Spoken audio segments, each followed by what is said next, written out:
Buen día.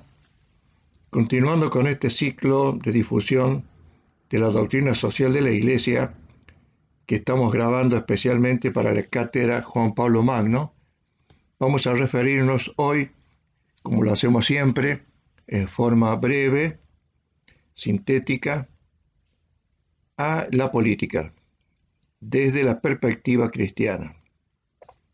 El primer concepto que debemos analizar es el de autoridad, que es aquello en nombre de lo cual puede ejercerse el poder con justicia. Autor es quien da algo, porque posee dominio sobre lo que da. Autoridad es la capacidad de una persona de conducir a otras hacia un fin determinado, así como el pastor conduce el rebaño hacia el prado. Por ejemplo, el piloto de un barco es quien tiene la capacidad de gobernarlo, pues en él reside el conocimiento para determinar el rumbo. No surge la autoridad del poder sobre otros. El poder es efecto, no causa de la autoridad. La autoridad asume la función de causa eficiente de la sociedad política. Esto implica que la autoridad debe coordinar y ordenar las acciones de los individuos y grupos intermedios entre sí y con referencia al fin social que ha de procurarse. El pensamiento marxista, coincidiendo parcialmente con el anarquismo y el libertarismo, sostiene la desaparición necesaria del Estado una vez alcanzada la etapa comunista. Sin embargo, tales utopías contradicen la milenaria experiencia histórica de la humanidad, que muestra que siempre que existe vida social, también existe autoridad. Ya Aristóteles explicaba que en toda realidad compleja, compuesta de partes, debe existir un elemento capaz de asegurar la unidad y cohesión entre las mismas. La existencia de un principio de unidad es verificable en todos los niveles del universo material, pero encuentra su aplicación más profunda en el caso de los grupos humanos y muy particularmente en la sociedad política. En estos grupos, a diferencia de los organismos naturales, cada parte es en sí misma independiente del todo, ya que cada persona es un ser en sí y por sí mismo, mientras que las partes de un organismo no tienen vida propia que si se los separa del todo. De ahí que las sociedades humanas constituyan un todo accidental o de orden, pues su unidad solo se basa en el bien común del cual los miembros concurren. Dicha finalidad, decimos, es estrictamente el bien común. Lo que hace a la autoridad un elemento esencial de la sociedad política es la distinción esencial que existe entre el bien particular y el bien común. Tratándose de una diferencia específica, los requerimientos propios del bien común no pueden verse satisfechos por el mero juego de las acciones individuales, que se ordenan de suyo a la satisfacción de las necesidades individuales de cada miembro. Cada ciudadano es capaz, en condiciones normales, de subvenir a las exigencias de su conservación, de su trabajo, de la constitución de su hogar, etc. Pero resulta evidente que no todo ciudadano o padre de familia puede desempeñarse eficazmente como ministro de Economía o legislador. Tales funciones requieren un conocimiento pormenorizado de las exigencias concretas del bien común nacional y una prudencia mayor, puesto que los intereses en juego son más importantes. De esto se sigue la necesidad que toda sociedad política tiene de asignar a un grupo de personas el ejercicio del poder público. Es la naturaleza propia del bien común la que impone como obligación absoluta la existencia de una autoridad social, capaz de asumirlo como tarea propia. A la luz de lo expresado, podemos resumir la doctrina cristiana del poder público con la frase de San Pablo: no hay autoridad sino bajo Dios. Esto está en la epístola a los Romanos 13,1. Puesto que Dios es el autor del orden natural, en virtud del cual todo ser humano tiende a la convivencia social como un medio necesario para su perfección. En consecuencia, Dios ha dispuesto las cosas de tal suerte que la autoridad forma parte esencial de su plan providencial, y de esa manera ha de afirmarse que Dios es el origen de toda autoridad humana. Otra cosa diferente es determinar cuál es el modo más adecuado para la designación de los hombres o mujeres que han de ejercer la autoridad. En la doctrina hay unanimidad con respecto a que la autoridad política tiene su origen en Dios, pero con respecto a la cuestión de la forma en que se atribuye el poder estatal al que lo ejerce, se han dividido las opiniones. El magisterio de la Iglesia nunca se pronunció expresamente sobre esta cuestión, porque le basta con sentar el principio del origen divino de la autoridad, dejando en libertad a los fieles para sostener una u otra posición. Sin embargo, existe un pasaje que nos brinda orientación al respecto en la encíclica Diuturnum Illud de León XIII, cuando dice: es importante advertir en este punto que los que han de gobernar los estados pueden ser elegidos en determinadas circunstancias por la voluntad y juicio de la multitud, sin que la doctrina católica se oponga o contradiga esta elección. Con esta elección se designa al gobernante, pero no se confieren los derechos del poder, ni se entrega el poder como un mandato, sino que se establece la persona que lo ha de ejercer.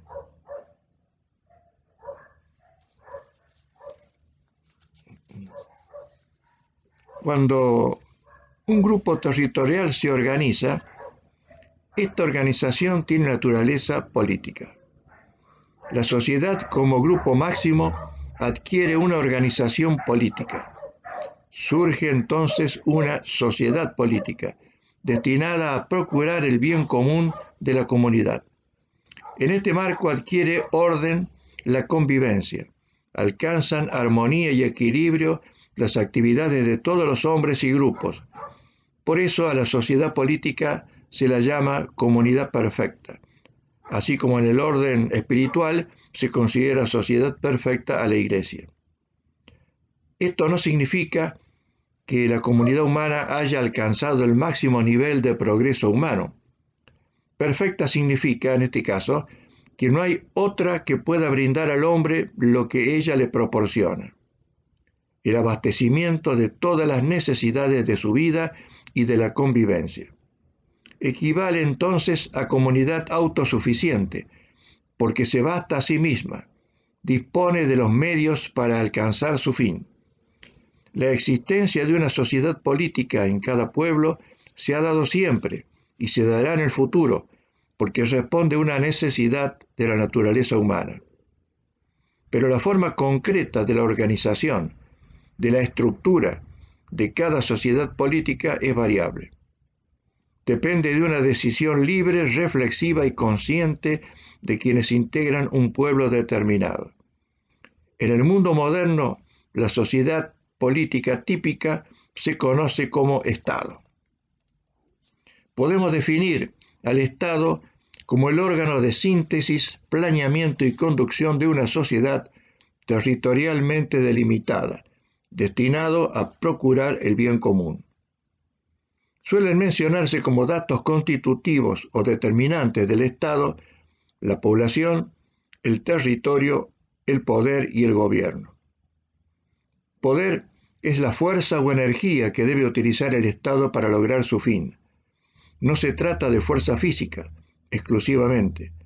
Más bien es una energía moral, una autoridad, en el sentido de predominancia social que logra acatamiento. La fuerza del poder estatal proviene del asentimiento comunitario que le da sustento y lo respalda. El poder del Estado es político, porque la actividad que engendra y desarrolla es política. El poder del Estado puede crecer y disminuir, puede expandirse o retraerse, por múltiples factores. Así, un gobierno de ideología liberal buscará debilitar el poder estatal para dar mayor libertad a la iniciativa privada. En el otro extremo, una concepción totalitaria incrementará el poder estatal, hasta que todo lo social esté subordinado. Si es inaceptable un Estado totalitario, tampoco puede aceptarse una limitación del poder estatal que le impida hacer lo necesario y quede a merced de algunos intereses particulares o de sector. En este caso, no podrá satisfacer el bien común. El poder del Estado posee una cualidad especial denominada soberanía, que no es otra cosa que la capacidad suprema, irresistible, que posee este organismo para hacer cumplir sus leyes, sus decisiones. Si en un momento determinado el poder del Estado deja de ser supremo en la jurisdicción territorial que le corresponde y se subordina de hecho a otro poder, significa que dicho Estado ha dejado de existir. El gobierno es el poder concreto, el poder aplicado de hecho. Para eso hacen falta hombres que sean titulares del poder y que lo ejerzan, usando aquella capacidad o energía que caracteriza a lo que denominamos poder. A quienes ejercen el poder estatal se los denomina en conjunto gobierno. El gobierno representa al Estado y actúa en su nombre. Si el gobierno fuese ejercido en la variedad de sus funciones por un solo hombre o un pequeño grupo, esa concentración podría degenerar en abusos de poder. Por eso, y también para ser más eficaz la acción gubernativa, desde antiguo se ha procurado distribuir ese poder. Desde Montesquieu se ha generalizado también la tendencia a lo que se llama la división de poderes. En realidad, el poder del Estado es siempre único e indivisible. Lo que se divide y separa son los órganos que ejercen el poder y las funciones que se encomiendan a esos órganos. Así surgen las tres ramas o poderes en que suele separarse las funciones del Estado: legislativa, ejecutiva, judicial. Juan Pablo II considera que tal ordenamiento refleja una visión realista de la naturaleza social del hombre, la cual exige una legislación adecuada para proteger la libertad de todos. A este respecto, es preferible que un poder esté equilibrado por otros poderes y otras esferas de competencia, que lo mantengan en su justo límite. Esto lo dice el Papa Juan Pablo II en Centésimos Annus, párrafo 44. La finalidad del Estado es, como dijimos, el bien común público. Dijimos que el bien común que persigue el Estado es público porque solo el Estado toma al hombre en su totalidad temporal, bastando para pertenecer a la sociedad política la condición humana. Al Estado le cabe armonizar los bienes comunes parciales e individuales, pero también se presenta como la garantía de realización de todos ellos, pues produce el orden social sin el cual se malograrían. El Estado es un ser real, pero accidental, porque su existencia no es independiente de sus habitantes, no existe por sobre ellos, porque no es una sustancia. Su perfección, el bien que está llamado a poseer, está en función de ayuda para crear las mejores condiciones posibles para una buena vida humana. Las necesidades humanas son de tres órdenes: necesidades de orden material exigidas por su cuerpo, son las que hacen a la conservación de la salud y de la especie. Necesidades de orden intelectual, son las que hacen al acrecentamiento de su cultura. Y necesidades de orden ético y religioso, porque como enseña el padre Suárez, se considera como perteneciente al bien común no solo aquello que mira a la utilidad temporal, sino también lo que toca a las buenas costumbres y a un modo conveniente de obrar, como es el que los hombres se realicen en perfecta libertad. El bien común público actúa como una limitación para el Estado, porque si el Estado debe alcanzar el fin de bien común, tiene objetivamente en él una limitación expresa derivada de su propia naturaleza. Este carácter limitativo se desglosa en tres principios. El Estado debe hacer todo lo que conduce al bien común. El Estado no debe hacer lo que daña al bien común. Y el Estado debe abstenerse de actuar cuando el bien común no está comprometido.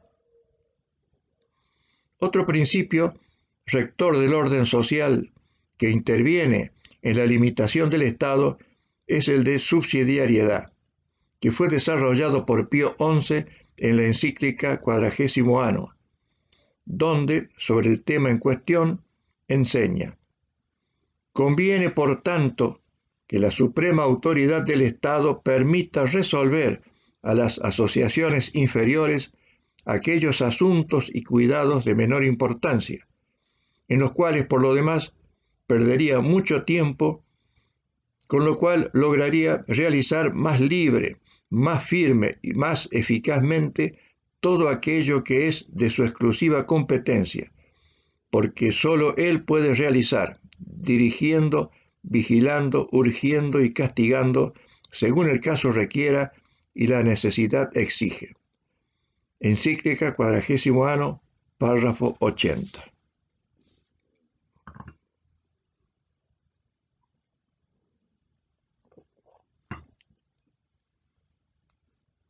La autoridad responde siempre a un orden fijado por Dios, pero la determinación del régimen y la designación de los gobernantes depende de la libre voluntad de los ciudadanos.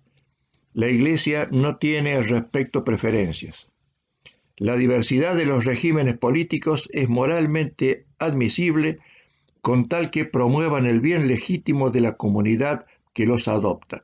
Esto está expresado en el Catecismo, párrafo 1901. En cambio, los regímenes cuya naturaleza es contraria a la ley natural, al orden público y a los derechos fundamentales de las personas no pueden realizar el bien común. Las formas de Estado serán las formas de organización del Estado mismo, mientras las formas de gobierno se refieren a las formas de organización del elemento del Estado llamado gobierno. Dicho de otro modo, las formas de gobierno responden a la pregunta ¿quién manda? Es decir, se ocupa de los titulares del poder. En cambio, las formas de Estado responden a la pregunta ¿cómo se manda? Es decir, se ocupan del modo de ejercer el poder. Para conocer cómo se ejerce el poder, hay que relacionar el elemento poder con otros dos elementos del Estado, que son la población y el territorio. Con relación al territorio, el poder se puede ejercer en forma centralizada o descentralizada. La forma centralizada es la forma de Estado unitaria. El Estado es unitario porque su poder se ejerce políticamente centralizado en un lugar del territorio. La forma descentralizada es la forma de Estado federal. El Estado es federal porque su poder se ejerce políticamente descentralizada en distintos lugares del territorio. Con respecto a la población, el poder se puede ejercer reconociéndoles su dignidad, libertad y derechos o restringiéndolos o negándolos. El reconocimiento implica la forma de Estado democrática. La restricción implica la forma de Estado autoritaria. Y la negación implica la forma de Estado totalitaria.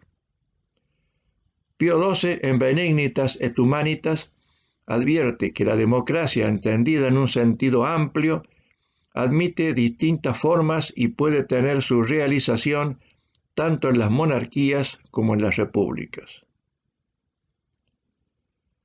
Con respecto a las formas de gobierno, aunque existen distintas maneras de clasificarlas, sigue siendo útil por su sencillez el criterio numérico, para distinguir las formas de gobierno según que el gobernante sea uno, en cuyo caso se habla de monarquía, varios, sería la aristocracia, o muchos, que sería la república.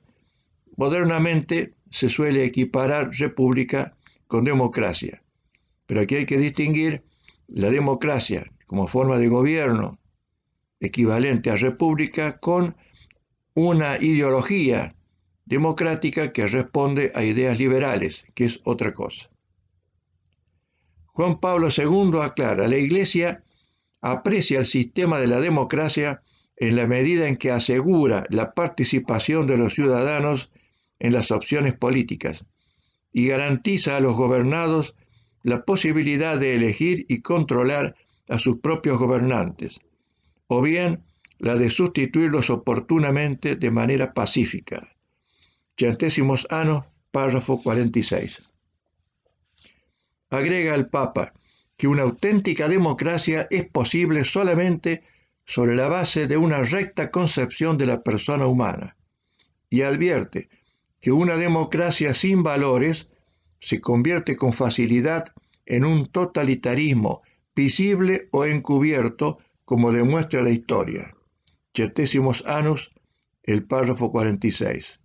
Esto que señala el Papa podemos advertirlo fácilmente en muchos países, donde un concepto erróneo de la realidad, marcado por la ideología, tiende a uniformar las conciencias al margen de todo tipo de libertad. El aspecto más importante del funcionamiento de una sociedad política es la selección de quienes van a ocupar el gobierno del Estado.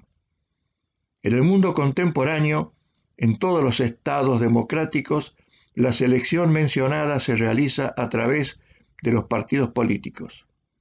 Estas son agrupaciones de ciudadanos que buscan apoyo social para competir por el poder y participar en la conducción del Estado. El Concilio Vaticano II reconoció que es perfectamente conforme con la naturaleza humana que se constituyan estructuras político-jurídicas que ofrezcan a todos los ciudadanos, sin discriminación alguna y con perfección creciente, posibilidades efectivas de tomar parte libre y activamente en la fijación de los fundamentos jurídicos de la comunidad política, en el gobierno de la cosa pública, en la determinación de los campos de acción y en los límites de las diferentes instituciones y en la elección de los gobernantes. Gaudium et Spes, párrafo 75. Actualmente, por muchos motivos, por muchas crisis que han existido en el mundo contemporáneo, el sistema de partidos está desacreditado y no suele atraer a los mejores ciudadanos. Entonces, más que nunca, debe reconocerse la obligación moral que señala el Catecismo. Los ciudadanos deben, cuanto sea posible, tomar parte activa en la vida pública. Párrafo 1915. Pero quien ha insistido con severidad en dicha obligación es también el Papa Juan Pablo II. Los fieles laicos de ningún modo pueden abdicar de la participación en la política. Todos y cada uno tienen el derecho y el deber de participar en la política. Agrega que las dificultades y riesgos que puedan existir en la acción política no justifican lo más mínimo ni la ausencia ni el escepticismo de los cristianos en relación con la cosa pública. Christe Fidelis Laici, párrafo 42. Pero si queremos completar esta idea, y como dijimos al comenzar este ciclo, para que haya una doctrina auténtica debe verificarse que la misma postulación exista en diferentes documentos y en diferentes papas, para que no quede ninguna duda que esa es la posición oficial y permanente de la Iglesia. Pues bien, nuestro Papa actual, Francisco, en la encíclica Fratelli Tutti del año 2020, dice en este párrafo: Pienso en una sana política, capaz de reformar las instituciones, coordinarlas y dotarlas de mejores prácticas que permitan superar presiones e inercias viciosas. Párrafo 177. Es evidente entonces que toda la tradición de la Iglesia, todos sus documentos oficiales, nos instan a los católicos prácticos a intervenir en la vida política, cada uno de acuerdo a su vocación. Nadie está obligado a tener vocación política, pero como mínimo debe participar activamente en las elecciones para seleccionar a quienes considere los mejores ciudadanos para desempeñar las funciones públicas, fijándose, por cierto, en que los programas que ellos presenten sean compatibles con nuestra fe. Les agradezco la atención dispensada y nos encontraremos, si Dios quiere, la semana próxima para el último video de este ciclo. Hasta entonces.